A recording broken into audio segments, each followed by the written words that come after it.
So, do either of you guys have any embarrassing car stories that you'd like to share? I do. I have. So, for those of you who don't know, I'm just going to go based off the assumption that nobody knows anything about me. It's probably I don't know.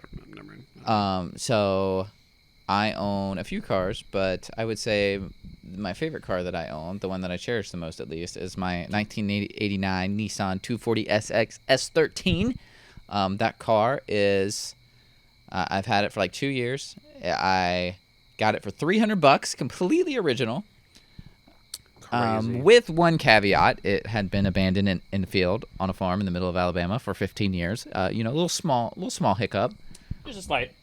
So it needs a little bit of maybe like a full restoration. Not much. Oh, okay. Here you go. No, not really. It's in really good shape for what it is. But I've been working on bringing that car back to life. And I got an SR20 for it. If you're an S chassis guy, you'll be very familiar with that. I got an SR20. It's got a Garrett 2871R on it and a bunch of other goodies. It's going to be a really fun engine. But what do I need to do, right? I got to pull out the old engine. So I had this plan where I wanted to get the old engine out.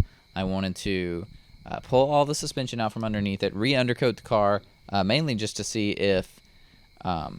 there was any rust, which there wasn't, which is awesome. But I wanted to re-undercoat the car and do this. So I knew this was going to be a daunting task, right? I need to have the correct tools. So when I bought the car, I also went out and bought a air compressor and some air tools. My personal first time ever using air tools, right? I've never really used air tools much. Air tools... They're powerful. Are powerful and a little intimidating. Yeah. It's a big... clunky metal piece of machinery that weighs a lot. Yeah. And it's a little bit of an adjustment. Okay, so we were pulling the engine out. I had to undo the trans mount. So I unboxed my new, the trans mount bolts were, a little stuck. So I was like, you know what? This is a good opportunity. I'm going to break out the air impact, right? Ooh, okay. So I break it out. I get the little... How many pound-feet of nut busting torque did that bit sucker make? I don't remember, but probably a lot. Yeah. God, this has been probably 2 years ago at this point.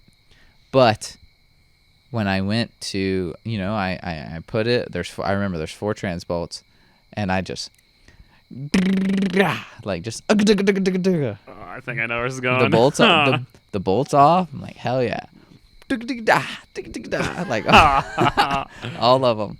And then I looked down and all I had was the heads of the bolts in my hands. Oh God! It was on Titan. It wasn't like a normal switch for like an electronic impact. Right. It was like on the back of it. And so like the way that I pressed it, I thought I pressed it for reverse, but apparently I pressed it for forward. It was my first time using it.